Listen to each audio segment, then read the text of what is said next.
plus de 1000 jours pour la guerre en Ukraine, les habitants s'apprêtent à passer un nouveau Noël sous les bombes. Et pour suivre le quotidien de la population, nous sommes avec Clémence Dibou, envoyée spéciale BFM TV en Ukraine. Clémence, vous êtes à Kiev avec Benjamin Danan et vous vous trouvez dans un salon de tatouage francophone qui tatoue depuis le début de la guerre de nombreux signes patriotiques.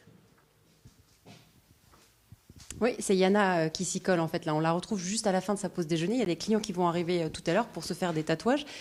Et en fait, ce que nous disait Yana, c'est qu'il y a beaucoup de demandes pour se faire tatouer des symboles de l'Ukraine, des drapeaux ukrainiens. Alors, ça date pas d'hier, hein, c'est depuis le début de la guerre. D'ailleurs, ce salon, il a ouvert au moment de la guerre. Yana, à ce moment-là, elle était même pas tatoueuse encore, mais elle a décidé qu'elle se disait qu'elle allait désormais tatouer des aspects de l'Ukraine sur les bras des patients qui viennent, des personnes qui viennent la voir.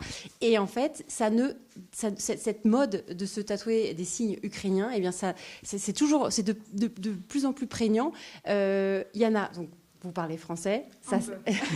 Est-ce que vous pouvez peut-être même nous montrer un peu des exemples de tatouages, ce que viennent se faire tatouer les gens ici, de symboles de l'Ukraine? Oui, bien sûr. On trouve par exemple des drapeaux, ça c'est sûr, mais on trouve peut-être des signes qu'on ne connaît pas forcément en France et qui sont liés un peu à l'Ukraine. Qu'est-ce qu'on vous demande souvent? Souvent, les civils me demandent de faire les tatouages patriotiques comme les symboles ou l'ornement de l'Ukraine, parce que c'est très important d'oublier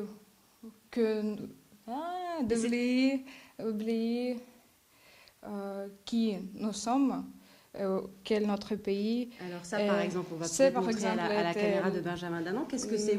C'est l'ornement ukrainien, avec des oiseaux, des gens, filles et garçons. Après ces tatouages, je vais faire aujourd'hui. C'est comme les... Et tout ça, c'est des symboles de l'Ukraine, alors? Oui, c'est le symbole de l'Ukraine. Par exemple, c'est le monument ukrainien au Maïdan Nезалежності. Et ça, c'était pas forcément une mode avant chez les habitants de Kiev, chez les Ukrainiens, chez les jeunes? C'est la mode pendant la guerre pour faire les symboles en ce corps. C'est comme aussi l'ukrainien histoire. Ça, c'est ce qu'on vous demande le plus? Oui. Et qu'est-ce qu'on vous dit quand on vient se faire tatouer un symbole de l'Ukraine? C'est vraiment lié à la résistance à la guerre? Oui, bien sûr, c'est vraiment lié parce que c'est pendant la guerre, la culture ukrainienne est très élevée et c'est pourquoi le tatouage aussi.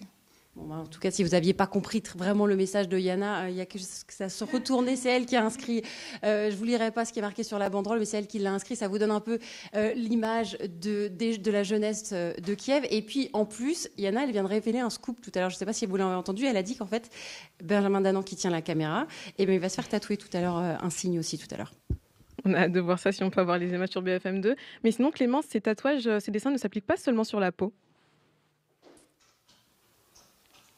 Oui, c'est ça. En fait, c'est tout un mode de vie où, en fait, j'ai re-regardé le reportage qu'avait fait il y a un an Philippine David et sa collègue Kelly Lafin. En fait, elles étaient venues dans un salon de tatouage déjà à l'époque et elles avaient interrogé des jeunes qui venaient se faire tatouer. Et il y avait une jeune fille très, très mode, on va dire, qui avait expliqué qu'en fait, maintenant, être ukrainien et revendiquer le fait d'être ukrainien, c'était devenu à la mode. Et ça ne s'applique pas évidemment qu'au tatouage.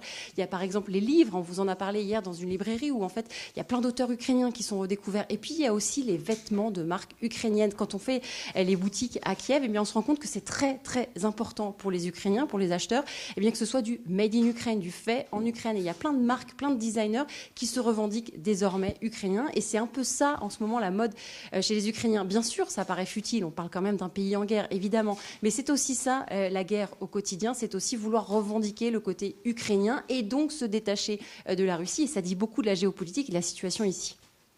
Merci Clémence Dibou, envoyée spéciale BFM TV en Ukraine à Kiev avec Benjamin Danan. Et pour rappel, les dirigeants de l'Union européenne et des Balkans occidentaux se réunissent à Bruxelles cet après-midi avec la présence du président Zelensky pour évoquer la guerre en Ukraine. Une réunion que vous pourrez suivre en direct sur BFM2. Et quant à nous, on se retrouve très vite pour un nouveau direct. Merci à vous.